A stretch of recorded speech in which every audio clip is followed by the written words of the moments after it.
All right.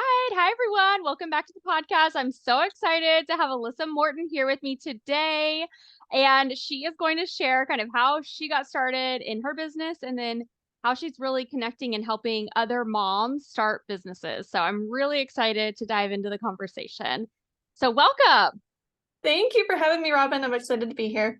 Yay. Well, tell us a little bit about you and kind of how did you start this business? Yeah.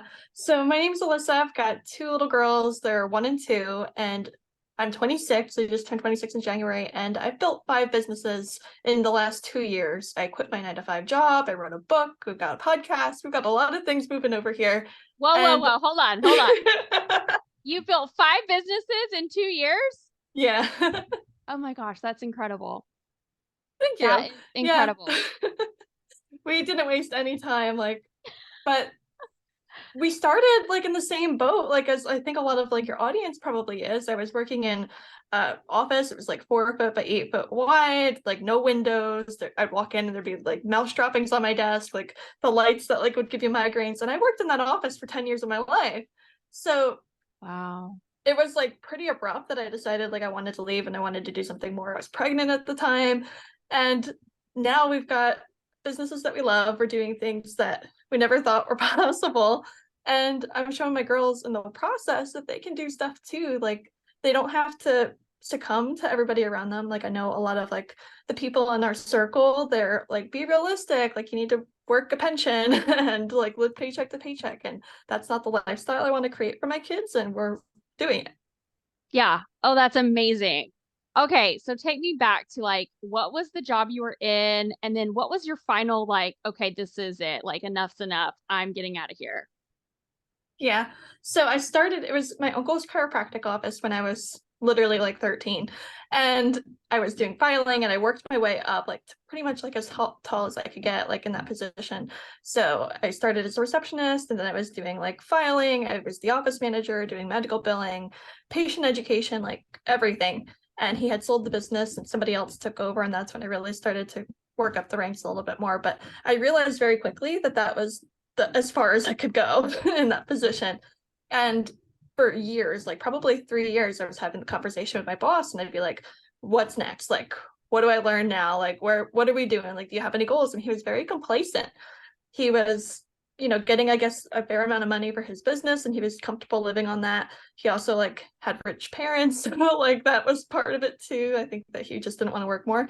And I respect that if that was his goal, but I wanted to make more money. I wanted to bring in more income for my family, and I wanted to do something that wasn't medical billing because that was one of the worst jobs ever. So Yeah. what really was the straw that broke the camel's back was I had tried to implement systems to make everybody's job better that was coming to me and complaining because I had the title of office manager, but there was no authority with it. It was just a title for patients to come to me with their concerns, and then I would talk to him about it and he'd address it. So I was tired of everybody complaining to me, but me not being able to do something. So I tried to implement something that would make my life and the receptionist's life better. And he totally viewed it, even though it didn't affect him at all, and would make everybody else run better. So I'm like, you know what? I'm tired of this. This is not what I'm supposed to be doing at this point. It was the middle of the pandemic. So I already wasn't really working the hours that I used to be. And my husband's like, I support you, do what you want to do. So I started a floral design business. No floral design experience. I was like, what's going to make me happy? And I was like, flowers will make me happy. So I started my floral design business. And from there, in my first year of business, I did 6 figures. We decided after trial and error and doing all the different things in the industry from farmers markets to growing your own to Valentine's Day, Mother's Day, prom, graduation. I've had my first wedding and I was like, weddings are where it's at for us, for our environment. I'm working in my home. So I'm like, this is what we're going to do. And I stuck to it and learned along the way. I began freelancing, getting experience, and just trying to figure out my way in the industry and develop the skills that I needed. So Yeah. that's kind of the abbreviated journey. Yeah, that's incredible. I love that it's let's start with what do I love? What's a passion of mine? Because that will fuel you through the ups and downs and through the challenges. You're loving what you're doing. It's so important. And I think it's so important for people to hear that. Because the money, the income will come because your passion is so there and you're loving what you're doing. And I think people can see that. Yeah. Yeah, I So think cool. so too. Like they can feel the energy. And like I think it's really important for people to know that you're never too old. Like there's never a situation like I was pregnant with my second daughter at the time. So I already had a 6-month-old at home. I was pregnant again. And it's like those are the situations that people are like, oh, I need to have like a really steady income, which is true, like you do. But also you need to be able to build something. You're going to build your confidence in yourself. You're going to provide for your family, and everything else is going to be more abundant. Like when you take that leap of faith in yourself, really. So in that process, like my husband was the breadwinner in our family, and he still is. Like all of our money goes into fueling more growth and creating income generating assets that we're going to be able to provide for our family.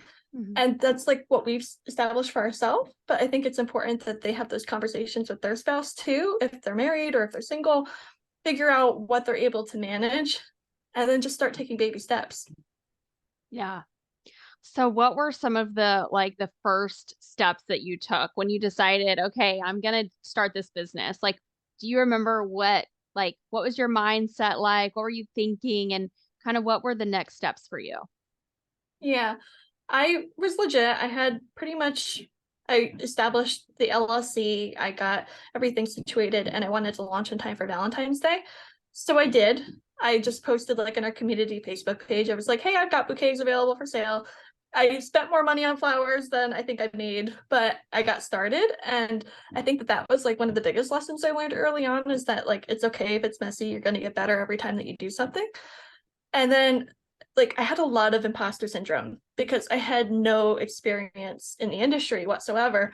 And I was like just doing this thing. So I started investing in myself. I went and joined cohorts and I took workshops and I learned from mentors and I invested in marketing coaches and business coaches and everything like masterminds so that I could open my mind to what was possible.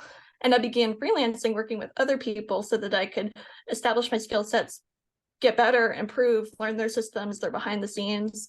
And then I was able to take what I learned and create something that was unique for me, what I learned from all my mastermind groups and from everything else to say, like, this is how I'm going to build authority, how I'm going to position myself as an expert, how I'm going to market my business. So, like, early on, this is really funny, actually. I had no experience, I had no skill set, I had no photos of like weddings, and I'm like, I want to be a wedding florist. So I contacted a couple of my girlfriends that had just gotten married for all like early 20s. So they had their wedding dresses still. They didn't get them preserved. And I was like, how were your wedding gowns for me? I connected with a photographer and a hair and makeup artist and planned a styled photo shoot. So we met in like a local park. It was like raining all morning. So we were like under the pavilion. The lighting was terrible. And I created some installations like arches and a ceiling thing and couple different bouquets because I wanted it to look like a couple different weddings. So I had two Mhm. different brides and two different gowns, and I just took a whole bunch of photos with a photographer. And then those were like my portfolio images. So I posted them on Wedding Wire and The Knot and Google and everywhere. And that's how I started to build my portfolio so people could see, like, oh, look at this beautiful piece that she did. That was a beautiful wedding. And Yeah. actually, like, as a result of that, a bride that had booked me actually reached out to one of my friends thinking she was a bride. I was like, can you let me know like how it was working with Alyssa? I'm considering hiring her. And of course she gave me like a great review talking to her. Yeah. And I was like, oh my gosh, like this turned out amazing because that bride ended up booking $7,000 with me. So Yeah. it's like night and day, like what you can do. Oh, absolutely. I love that. I love that so much. And it's like, you'll just find a solution, Okay, well, haven't done any weddings, but let's like stage it and let's, make it look like what I can create. Yeah. I Yeah. love that. That's so cool. Okay, so 5 businesses in 2 years. Like, tell me a little bit about some of the other businesses you've started. Yeah, so it all started there and it's all branched out from there. So as I was building this business, like working with flowers, obviously, like I had a baby, like in the process of this, like a second baby. So Yeah. I was like doing it with a 6-month-old. I was pregnant, and then I gave birth right at the end of like wedding season that first year in 2021. And as a result, I never felt more fulfilled in myself, more confidence. I was working more probably than I ever had in my entire life. I was working until like 2 o'clock in the morning, building all the back end stuff. with a baby on my boob, like while I'm doing it, and sleeping barely at all. I had a toddler, somebody that never slept since the day she was born, and then the newborn had RSV. Like it was a nightmare, like in this process. And I was never happier. So it was like something is different between this experience and the first one that I had. The first pregnancy that I had, like the postpartum, I was depressed. I had a lot of situations like going on, like feeling like detached from her. I was going back to work, and that wasn't a good work environment. So there were a lot of like moving parts, but I was like, more people need to know that they can do this too. So I wrote my book. I launched the podcast, and the podcast was kind of a result of the book, because I was like, I need to make sure that I have an audience to be able to sell the book to. So that's like where that all came to be. And that's the personal brand aspect, and where I help other moms build their businesses. And then as I was like in the industry, we branched out into a couple different other areas. So working as a florist and freelancing with other florists, I kept hearing that people didn't want to clean up their events. So we started a cleanup business for florists, and that booked out. Literally, like our entire calendar is full this year, and we're not even 8 months in business. So it was like very niche and very needed. And then we started preserving flowers for everybody nationwide. They can ship their bouquets to us, and we'll create unique resin pieces. So charcuterie boards or decor, necklaces, coffee tables, like anything unique out of their flowers, like from their wedding. So like everything that we did like was related to the first one, and it just kept growing from there. Yeah. And the last one was actually a media company to help other moms be able to grow their own businesses, like taking care of the podcast production, YouTube creation, because there was so many moving parts, and I had like 15 Instagram accounts on my phone. I'm like, I can't do this alone. And that's where that last one finally came into play. Yeah. Wow. Okay. And so do you have teams? Have you hired people for those businesses to help you? Yeah. So the wedding like industry, and like something that I did from the beginning, is I systemized as much as possible, because I didn't want to be doing more work than was necessary. So I created automations, and I created like using like CRMs and all sorts of different tools and resources, so that like my work was actually really minimal, like in the back end, so that I could hire freelancers to actually like design and deliver if needed. And being like so the first year that we did 50 weddings. So it was like a lot of actual like work. So like Yeah. this year I've scaled back, and now we're only doing 15, but I wanted to have bigger income goals. So the first year we did 6 figures, like ranging between $2,000 and $10,000 weddings. Like now I'm like, okay, we're going big. So we're gonna do 10 or 15, $10,000 weddings. So I'm getting the same income return with less work. So it was like opening my mind in that aspect, and being able to scale so that, one, I'm not doing a lot of work on the back end, and two, like I'm not doing a lot of work on the front end either. I'm just making the same amount of money. So it was just restructuring it in that way, and Yeah. then hiring more people to be able to fulfill. So we've got 1099 like freelancers that we hire to help bring those events to life. Same thing with the strike team. We're actually doing interviews tonight for our season this year, because we're totally full. So hiring freelancers is usually the route that I go to be able to help grow my team, and they've got the skill sets, they're pros in the industry, and they help me get it done. That's awesome. And I think it's so important to kind of hone in on the fact that like this was 2 years ago. Like you have Mm-hmm. created all of this 2 years ago. Like it's possible for someone out there to jump into something that they're passionate about and create, a real income for themselves and create these businesses that are impacting others' lives and you're employing other people. So it's amazing. It's really incredible.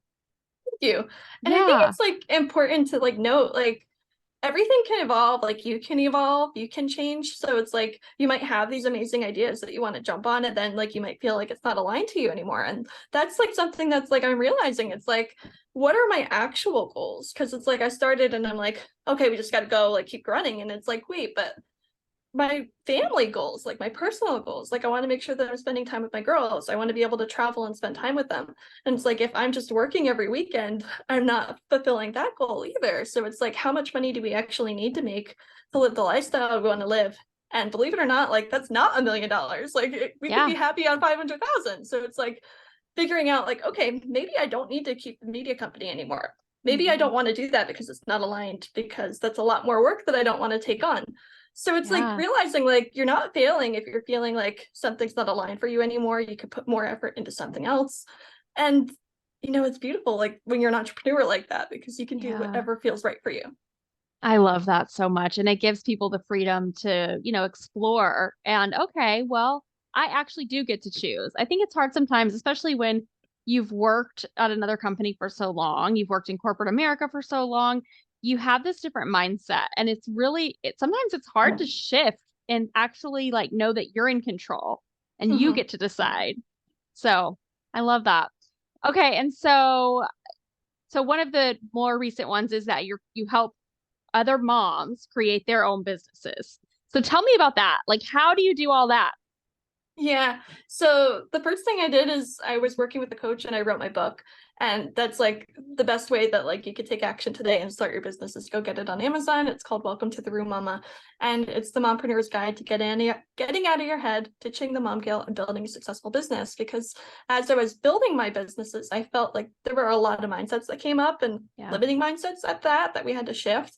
So that's really what I do when I want my clients is like I help them uncover the mindsets that are coming up, shift them and actually take action to be able to grow their business. So like for me, like one of the biggest things that was a pain point in my business when I was starting was that I didn't have experience and I didn't have like direction or like I never had run a business before. So I needed to learn from people that had. So I'm a mentor to them and I'm helping Yeah. coach them through what they're going through so that we can take action together. Yeah, that's so important. I think it's so important to not do it alone. Like get the support, get the network. You aren't alone in this journey. I think that's so important to know early on because so many people struggle when they're starting a business and they feel so alone. I felt that way before too. And what's helped me is, just connecting with other people, like other moms, other women who are starting businesses, really get that foundation of community around you and get the Mhm. support that you need to help. So I love that so much. So cool. And it's so fulfilling. I can't think of anything more fulfilling, honestly. Being able to build something yourself, it's like another baby. Like you're Yeah. crafting it into whatever you want it to be. And you're never going to feel more confident in yourself when you see you going after something that everybody else around you says is impossible or that you shouldn't be doing or it's the wrong thing. You're going to feel so fulfilled and so confident in yourself when you bring your dream to fruition, whatever that looks like for you, whether it's 1 million followers on Instagram or a 6-figure business or $1 million business or just having more time. Like if you can work, Yeah. this is a goal that we have for next year is to be able to work half the year. So it's like we want to live 6 months in Costa Rica and work the other 6 months like here in Jersey doing weddings. And it's like so realistic and possible for us to do that. So it's like, what does it look like for you to live your dream life? I love that. And really like getting very clear on what that looks like. Like that is very clear. Like we're going to work half the year, we're going to spend it here, we're going to spend it here. Like that's what we want to do. That's the life we want to live. And I think that that's helpful too when you're going after these, the business and it's hard and it's a lot of work, but going back to, really why are you doing this? And you're doing it for your family, you're doing it for the freedom and the life that you want to live. And so many Yeah. people, I think, don't know that it's possible to actually live your life the way you want. Like so many people are just like, I gotta work and I gotta blah, blah, blah, and just living for the weekend and living for your days off. And I'm like, I can't do that. Like, I just can't do Mm-hmm. that. That is not living to me. Like, I want to create and design my life around what I love to do. And I feel like a lot of us, like we have so many like inputs coming in, like we're listening to everybody else, and like you actually lose sight of like what you want. Yeah. I struggle with this like last year and even like earlier this year. It's like you listen to the podcast and everybody's like, they're built their $1 million business or they're attending these masterminds or, this is where they're going hard on like their marketing strategy. And you end up like inputting all this information that's like everybody else is doing all the things, but it's like, is it aligned to you? Because you might be putting all that effort in and you're not getting the results you want because it wasn't something you were supposed to be doing in the first place. So it's like figuring out what feels good to you, what makes you happy, what is Yeah. going to fulfill you, what's going to fuel you, what's going to help you reach the goals that you want to live and the lifestyle that you want to live, and then design it around that because that's going to get you far further. Yeah, I love that. That's great advice.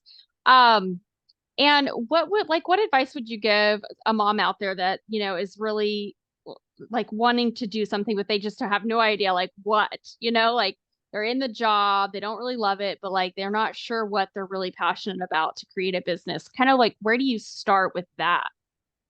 Something I did is I created a list of like 100 different hobbies, like to try that sounded interesting. So I just like Googled like different hobbies and interests, and like a list of 1,000 came up. And I took an Airtable and I just listed everything that seemed interesting to me. And then I just start crossing it off and trying the different things. And it's like, maybe roller skating will bring me joy. So it's like, what can I do that's going to make me happy? And then it's like, you find all of these things that bring you joy as you're doing them. It's like, okay, now which ones can I monetize, or which ones can I do to create an income or the lifestyle that I want to live? So it's like, if roller skating is maybe your thing, then go open a roller skating rink and charge Yeah. admission to be able to do that, or create like an affiliate partnership or something. If it's flowers, start a floral design business or a flower farm, or become a wholesale florist. Like, there's different avenues that you could take. If it's mechanics, if you enjoy working on cars, start your own mechanic shop or become a mechanic. Like, find the things that interest you and how you can make money doing it. Because if you're having joy doing what you love, like, there's nothing going to be more fulfilling than that. You're not going to regret showing up every single day for it. Yeah, for sure. I love that so much. That's so helpful. Um, well, I have loved this conversation. It's been so fun. And I'm gonna get the book. I have to read your book for sure. And I just want to stay connected and continue, to support you. And what you're doing is amazing. And it's really impacting, the world in such a positive way. Thank you. Thank you so much for being here. And if you don't mind, I'd love to give away a copy of my book to anybody that sends me a DM with, a screenshot of this episode and shares it with Yeah. everybody. I'd love to send them a copy of the book. Oh, that'd be great. Awesome. Yeah. And share with everyone where they can find you and get connected with you and your podcast. Yeah, so you could tag me on Instagram. It's at lyss.morton, lyss.morton. You can find everything on my website at lyssmorton.com, and the book is on Amazon. It's Welcome to the Room Mama. Love And it. the Thank you. podcast, the podcast is making mommy moves. I always forget that. I love it. It's so cool. Well, thank you so much. Thank you.